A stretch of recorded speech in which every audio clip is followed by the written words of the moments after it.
So without further ado, ladies and gentlemen, actually my best friend, John Cullen.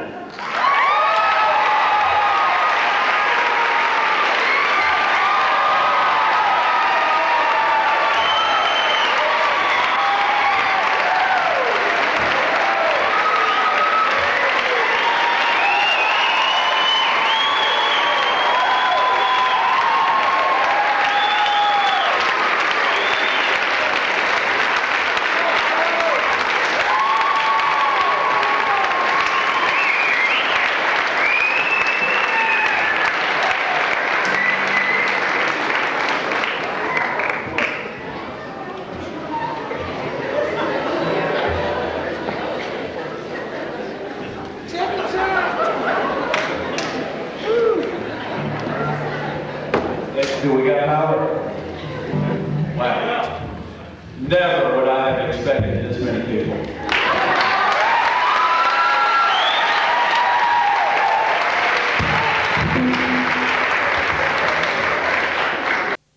It was billed as an unorganized catastrophe, and it lived up to its name.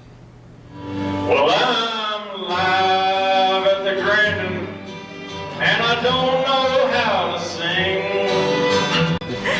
Well, he might not know how to sing, but Charles Cullen certainly can command an audience. The star of his own cable access show and self-proclaimed controversial filmmaker held a benefit concert at the Grandin Theatre in Roanoke tonight. It was titled The Worst Live Performance Ever. Despite its name, though, hundreds of folks turned out to hear Cullen's tunes and see his antics. All of the money raised tonight will go to help the Grandin Theatre. You want the part with the chords or just how to open it? Just how to open it. Japanese translate. All right. Can you get that? Go ahead. Okay. Japanese trash lady.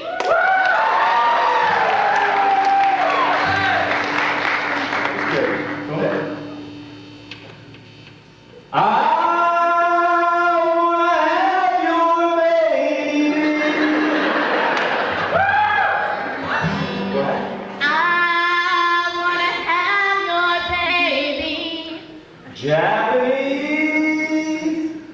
Japanese. Oh, Japanese trash. What's lady.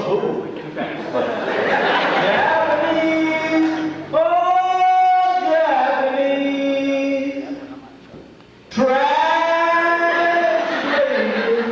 All right, now run. Take it from the top. I think you can do it. Japanese trash lady. Keep going.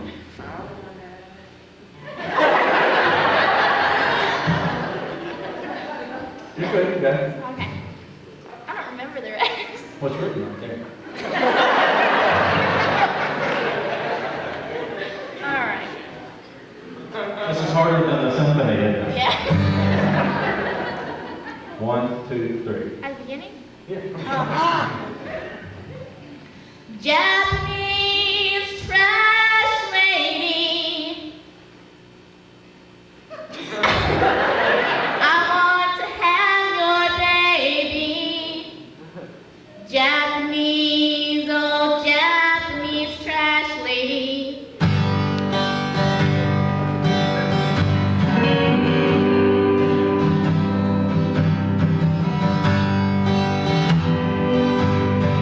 I met her in the Navy. Her dress was stained with green, but I loved her anyway. She collected my trash. Japanese. Performing live, man, that was always a trip. Charles would say, "Now, boys, we're not going to drink too much before we go out tonight." And so Will and I would resist, which is no small feat. And we'd be fairly sober by the time the curtain came up. Of course, Charles would be back there in the dressing room throwing down, you know, beer after beer after beer. And by the time we got ready to perform, he was well oiled.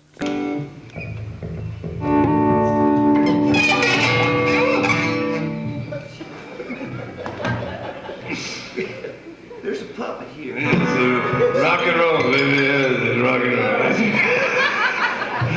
Is this guy okay? And, you know, he'd come out, and Will and I would look at each other like, what's going on?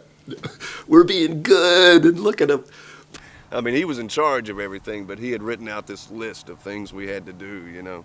And we're not going to drink this time, you know, and be at the stage at 7 o'clock and all this. So I took it real serious, you know, and you know, and just, you know, I hadn't had any beer to drink for like 2 days, you know, and I was treating this real professional. And so the time for the gig comes around and he's trashed.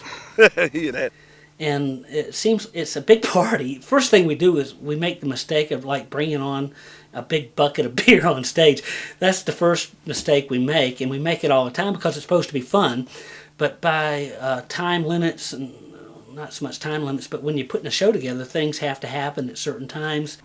But I've played for, you know, hundreds of people and stuff, but for some reason that was the most nervous I ever was playing with Charles. I think because I had no idea what the hell he was going to do. My daddy walked inside, a teardrop from his eye. Your sister has fallen into the hay baler combine.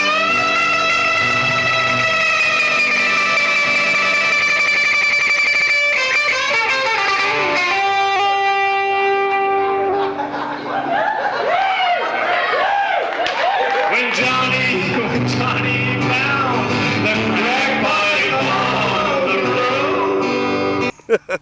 Just this feeling like out of control. But I remember asking him right before we went on the stage, I said, man, I'm familiar with some of your songs. You know, what songs are we going to do? And he just looked at me and said, I have no idea what we're going to do when we go out there. And I went, that's great. I can deal with that.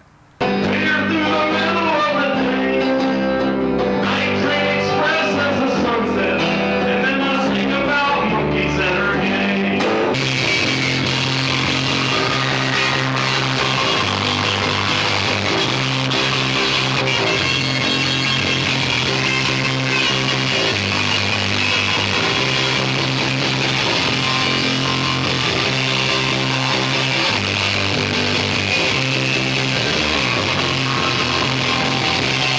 Son of a bitch.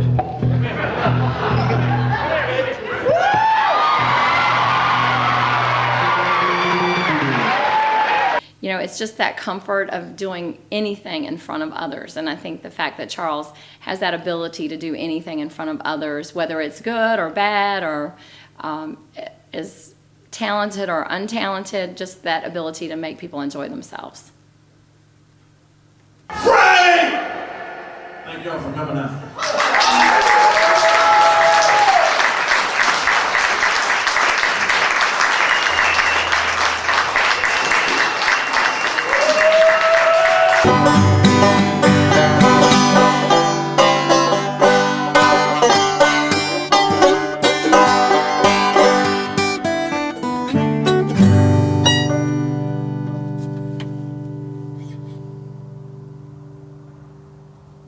Boy, we started saving a lot of money since we started making our own crack.